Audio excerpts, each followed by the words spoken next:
Most family law attorneys think they're looking for people who are looking for divorce because that is what brings them the most money. When you conduct interviews similar to what we're having right now, you find out their superpower is working with child custody or mediation cases. It may yield less money, but if you focus on that as your strong point niche, you'll see that it'll yield you more at the end. And that's what I'm able to extract from them when I get to know them more. And they don't even realize.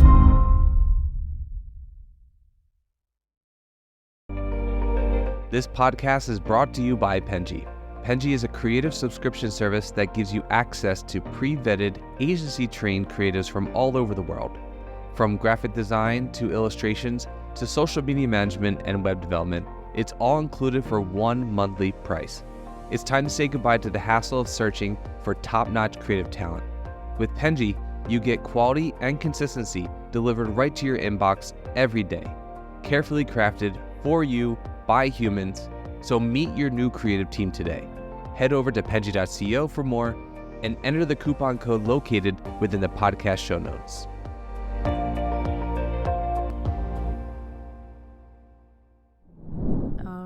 Hello, everyone, and welcome to the Fully Managed by Penji podcast, the podcast where we discuss marketing and business tips to help assist you on your business journey.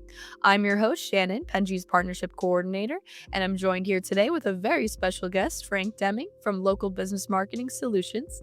I'm so excited to have you on today. Thank you so much for joining me. Thank you for having me. Fantastic. I appreciate that. Alrighty. So today, I just want you to start off by telling all of us a little bit about you and your work and kind of what's led you up to this point. Sure. Just to have a very, very simple story. Been in business since 2007. We own and operate a marketing agency by the name of Local Business Marketing Solutions. We cater to mainly attorneys at this point. It has gone through certain iterations where we used to work with gyms, we used to work with massage places. We did a lot of home improvement type of work as well in terms of businesses that we attacked. And now, for the past 4 years now, it's been primarily working on attorneys. We focus, when I say working with attorneys, we focus primarily with lead generation. Google AdWords, Facebook ads, TikTok ads, even LinkedIn ads we work with as well. So that's our primary bread and butter, but we also work with website design and development, and we have a small team of mobile app developers. Fantastic. So I talked to a lot of marketing industries marketing agencies, that's what I meant, about niching down. And it seems like because you work with a lot of illegal industries that kind of maybe happened naturally. Was that something that you kind of adjusted to and it just kind of happened? Or was that something that you kind of realized you were really good at from the beginning and you kind of kept going with it? Well, I would love to tell you, Shannon, that I just noticed that, wow, I'm really, really good at working with attorneys. And I am, but that's not what drove me to it. What drove me to it was prior to the pandemic, I had, let me see, I think 7 massage envies I used to work with, and about 3 or 4 hand and stones that I work with, and 3 gyms. And what do all those have in common? They closed during COVID. So and at the time I was working with like 3 or 4 attorneys as well, that I met through my networking journey. So, and some home improvement company. I did other things other than the gyms, but those were primarily my bread and butter, those industries that I just mentioned. And one day my business just shut down. So I took a look at my list of clients who I work with, And ironically enough, a lot of the people who I was pursuing prior to the pandemic were calling me and saying, "Hey, I noticed that are you still doing marketing?" And I'm like, "Yeah."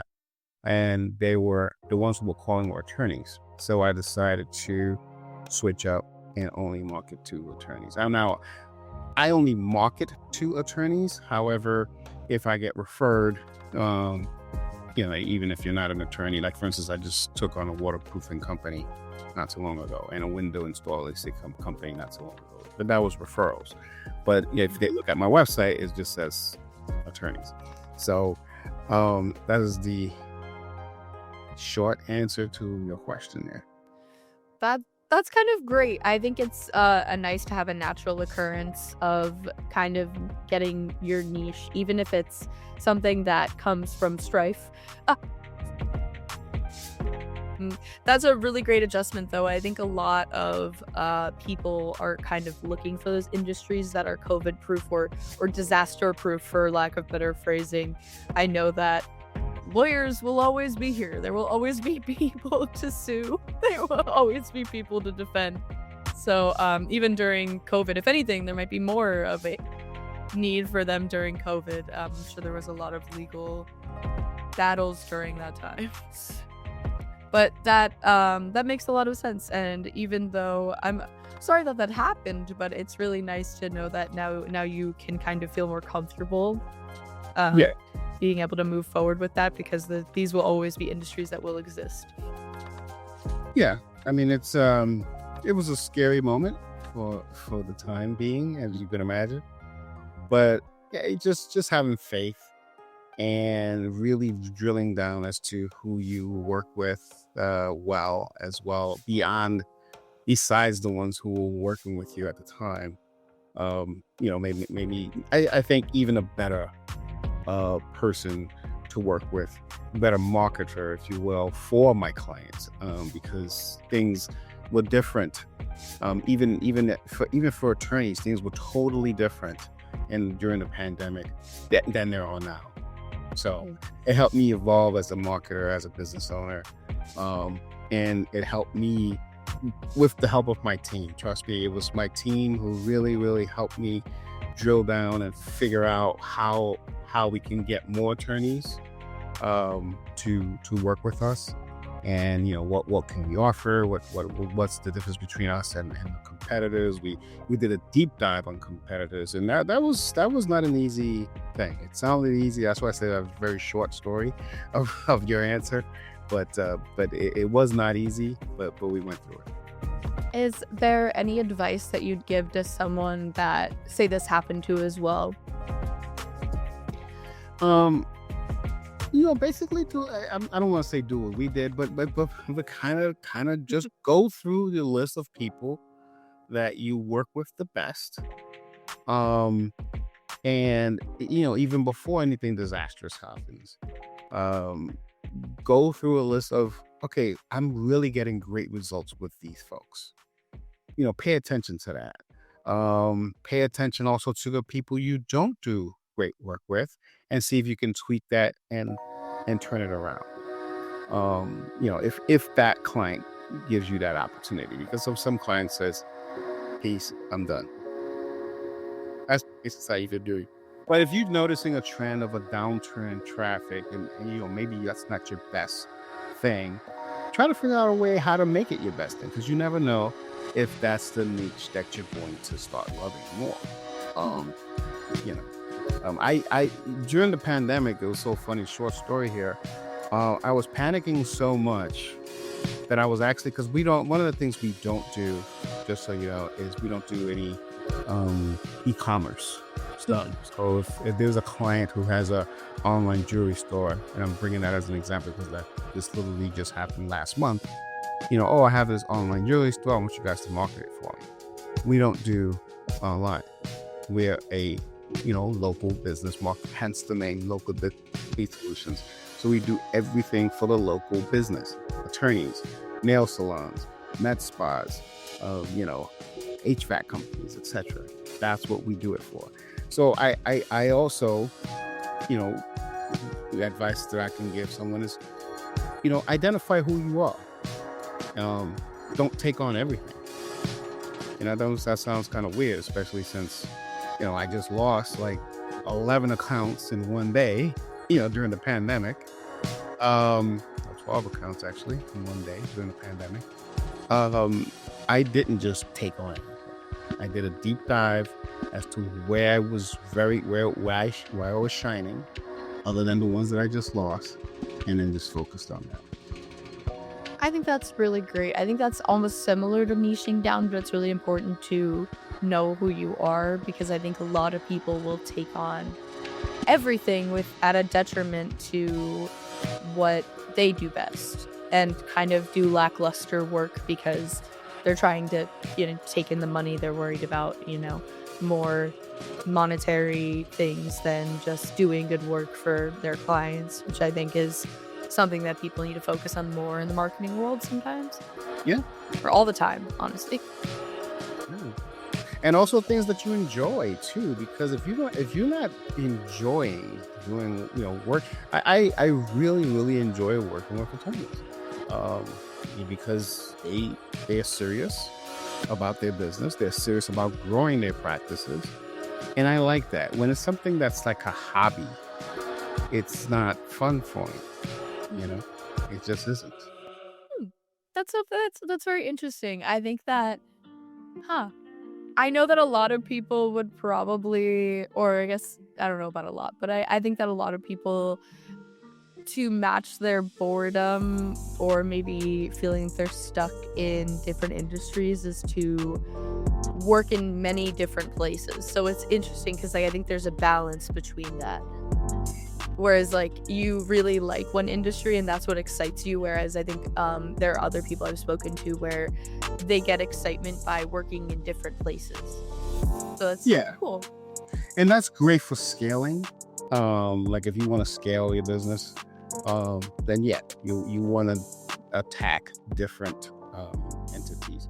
But the legal industry is large enough where you can scale within. I'll give you an example. I started out primarily with just family law attorneys. Then I shifted to personal injury as well. And now I'm working with estate planning and immigration law. So I'm scaling within the industry itself. But it's a large enough industry. You can't do that with a small industry, obviously. Yeah. What was so then if you were doing this, what was your strategy for kind of branching out within this industry? That kind of happened organically. So I had this one family law attorney who happened to be engaged to another attorney that was personal injury. Those sound like great arguments.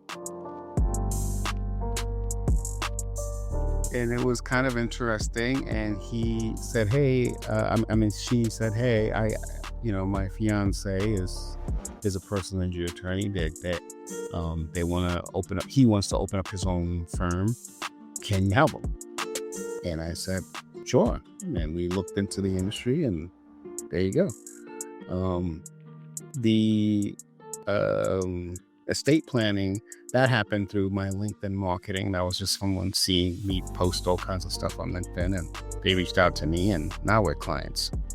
He's a client of mine, and because of him, I got other estate planning attorney.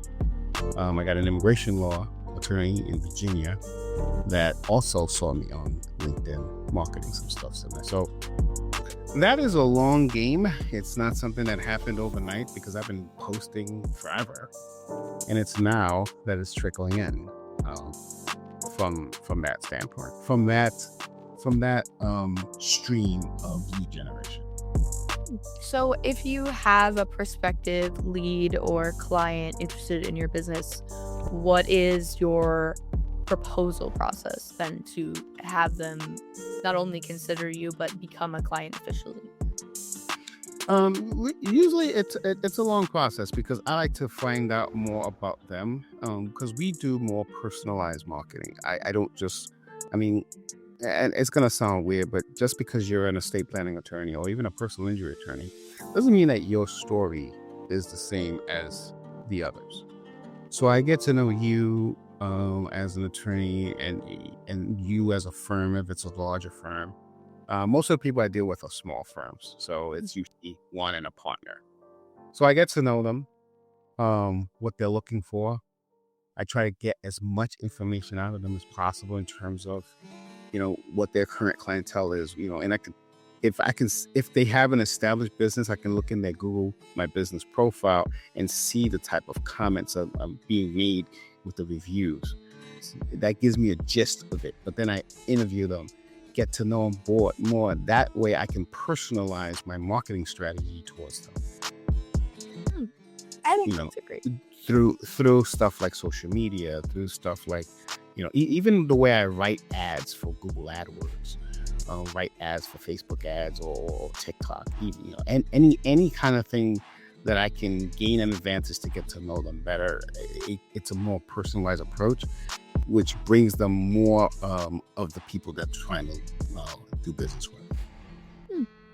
I think a personal approach is really great. I think a lot of people sometimes use kind of a template for one industry and I think that a personalized approach is much more effective in not only getting to know them, but yielding results that matter. Mm-hmm. It's more time consuming, but it's what's worth for me. Yeah, especially, local business marketing solutions, not global, not right national. I mean, I guess you are in different states though, so we're in different states, but I through mediums like this I get to meet people, so I get to know your personality using Zoom or StreamYard or whatever you want to use.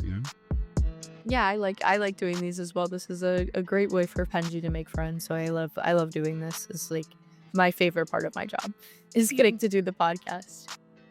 So in your opinion, when these firms come to you or they get referred to you, what do you think is the biggest thing that they may be doing incorrectly when they're marketing themselves? They have a cookie cutter approach. Yep. It's more of this is it. A lot of people don't really know. They think they know who they're looking for. Oh, let me rephrase that. They think they know who's looking for them, but they really don't. If that makes sense. Okay, can you give me an example? Okay, so most family law attorneys, let's start with them, think they're looking for people who are looking for divorce because that is what brings them the most money. Let's just say. However, when you conduct interviews like similar to what we're having right now, not in a podcast realm, obviously, but left interviews, you find out that their superpower, if you will, is working with, say, child custody cases or mediation cases. And it may yield less money, but if you focus on that as your strong point niche, you'll see that it'll use you more at the end.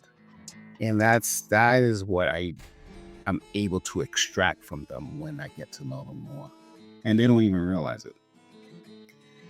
That's great to kind of get them out of their own heads, focusing on something that maybe they're not the best at, or maybe that other competitors may be best at, to then focus on something that will be more worth their work and more worthwhile. Yeah. I mean, I could give you a similar example in the estate plan. I had a client of mine who only wanted to work with high net worth individuals. That was his, because he made the most money on that, But I found out that he was really good at elder law, really good. So we started focusing a lot of our marketing towards the elder law portion of estate planning and elder law and tax planning. for businesses. So he did a lot of good tax planning documents for small businesses. And I mean, now the high net worth individuals came through too. It was coming around, but it wasn't like it wasn't. He noticed, he soon found out he didn't need as many of those as long as those others were coming in, which he was really good at, and he was effortless at, because he's been doing it for so long. He's an older gentleman, but that's another example. Have you ever kind of given a recommendation to a client like this? Like, it would be good to focus on this kind of niche or this kind of specific category to yield better results, and they don't agree? Oh, all the time. How do you navigate that kind of situation? I sometimes you have to just show them, and have them go through the process of marketing, and then see them not getting the results they want, and then say, okay, well, let's try it my way now. Or sometimes it's just as simple as, if they have the budget, let's run a parallel campaign of, here's what you want, here's what I think you should focus on. And then after 4 to 6 month period, they see that, what's going on. Okay, that makes a lot of sense. The decision.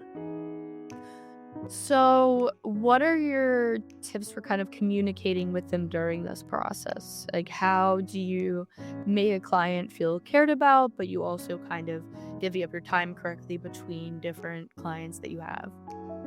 So when it's a scenario like that where I had to kind of quote unquote convince, I don't like to use the word convince, but I can't come up with another word right now. But if it's a situation where I had to convince them that, hey, I think this is what we should focus on, I will go with a monthly meeting to go over each report that they get. What do the reports mean? Show them exactly how's the trend coming along, the changes I'm about to make because I see this trend, etc., etc. Now, if it's just a regular client that we're both in agreement with, okay, well, I want to focus on this type of avatar, if you will, then it's a 90-day, every 90 days we get together. Like in marketing, 90 days is a really good benchmark as to what you're doing. When you do a monthly, unfortunately, a lot of things don't change as much.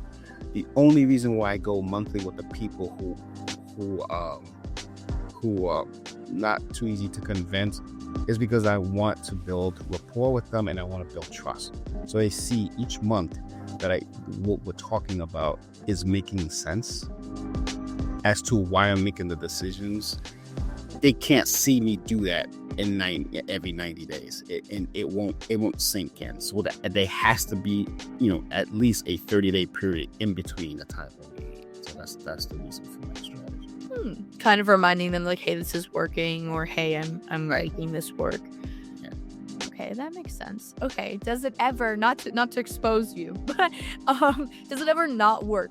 Do you ever, I don't know, like say, I'm hoping it doesn't happen at all now, you're perfect, everything is crystal clear.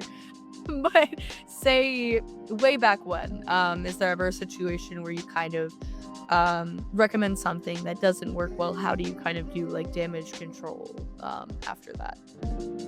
So yeah, and so the short answer is yes, it has happened that it has not worked. I was wrong, because I'm not a perfect human being, right?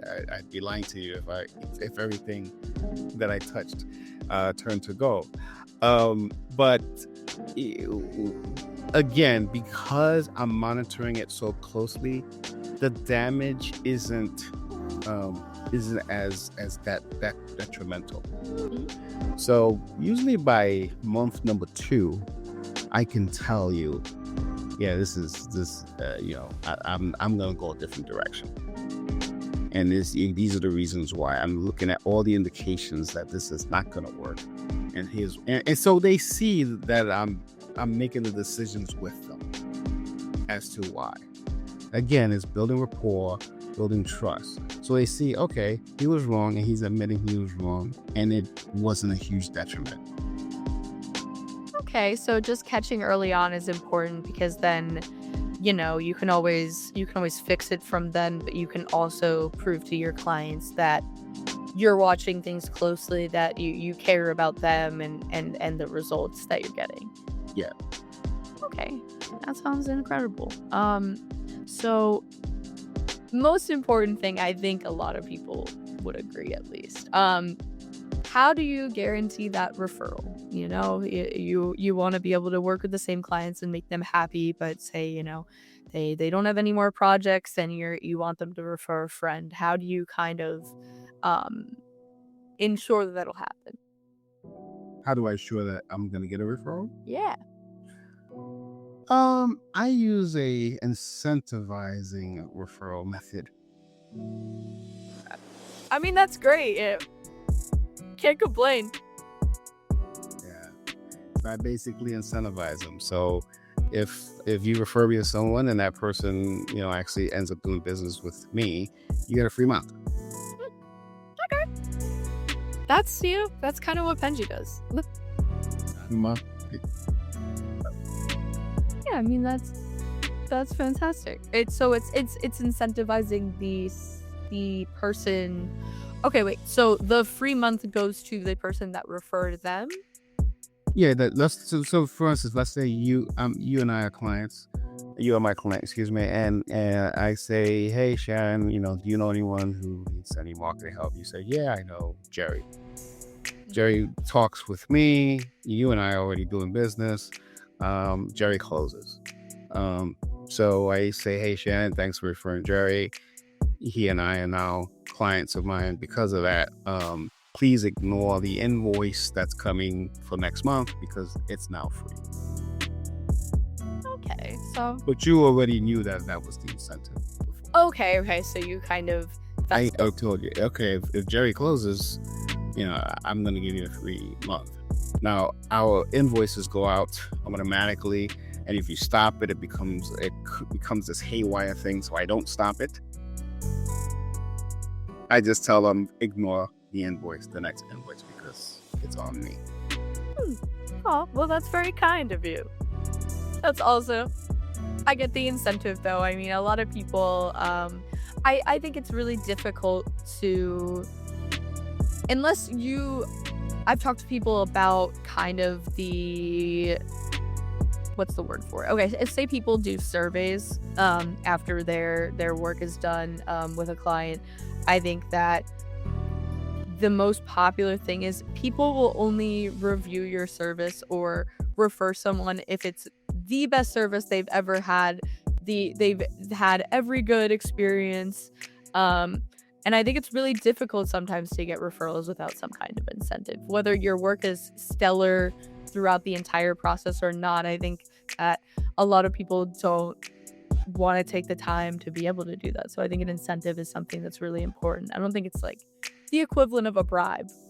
I think it's just something that some people just need that little push to be able to. It's not that they're not referring you or referring someone because they didn't have great service. It's just, I think a lot of people would rather do something else with their time than tell Joe Schmo to go to this person, That's an interesting way of putting it, yes.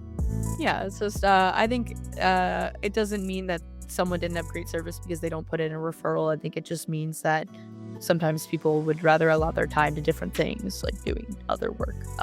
But I think it's a funny story about that. I had a client who canceled on me.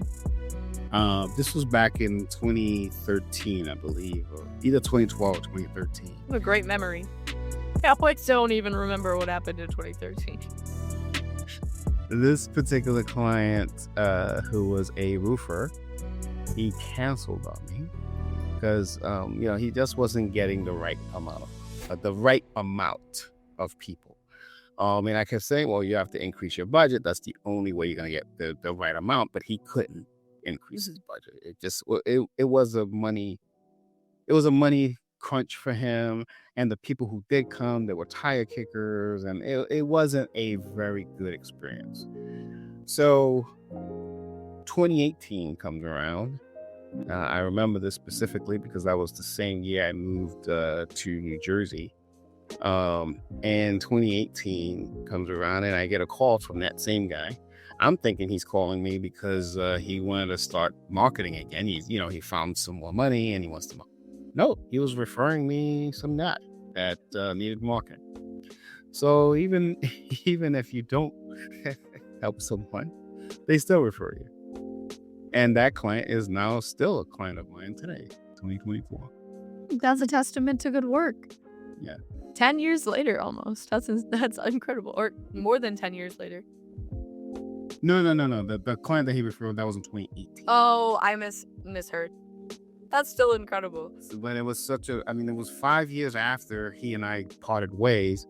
He refers me to, he still remembered me. He referred me to his buddy who did kitchen remodeling. So. Getting a referral from someone that's parted way with you is even better testament to your work, I feel like. And I couldn't even incentivize him. Yeah, give us a start. You want to come back? I'll give you a free month. Usually what we do with them is, I have an incredibly creative admin, thank God. And we always say, hey, what we want to give out, what kind of, and then she'll find some kind of gift on Etsy or something like that. And we ship it out to people. That's very sweet. Something related to roofing. Something that we know he liked. I think we ended up getting him a really good bottle of whiskey because I remember he was a whiskey drinker. Oh, that's really kind. That is a benefit to, a personal approach. You know everyone a little enough. Oh, that's incredible. Back in my early days, talking about knowing people, when we were smaller, I used to take my clients out bowling. Bowling! It's awesome. Because bowling was a good, I don't golf. So bowling was a good bonding exercise. So we would just get like 3 lanes and I would go between we were a smaller company back then. I would just go all the lanes and see how everybody's interacting. And sometimes they got business from one another, all my client stuff. But I haven't done it in so long, I forgot what that's like. I couldn't do it now. I just got too many people all over the country to do that. So unfortunately, I can't do that anymore. We should go on a bowling tour. Hey guys, it's the equivalent of a panel, but there is only bowling. There's no way we're not gonna. Well, virtual bowling, we could do virtual bowling. Let's not. Yeah, we all go to separate bowling alleys and we have to talk. We do the scoring. We're just one person per lane. This is called post-pandemic networking. I actually love that. The bowling is incredible. My dad bowled in college and he always talks about it, even though it's now 30 years later. Bowling is an incredible bonding experience. And since I don't golf, that's my alternative. I hate golf, so bowling's great. All right, well, this is actually all the time that we have today, but it was such an incredible time talking to you and getting to know you, and I think you provided a lot of great information to our audience that will be super useful. Awesome. Thank you so much. I really appreciate it. Thank you for having me. Of course. And to everyone watching or listening, thank you so much for being a part of this podcast. And don't forget to like and subscribe to see more things like this. Thank you so much. You've been listening to Fully Managed, brought to you by Penji. Check out the show notes to learn more about today's guest. And to learn more about Penji, the human-first creative subscription service, head over to penji.co. And by the way, if you're still listening, it would mean the absolute world to us if you were to share this podcast with a friend and, of course, subscribe.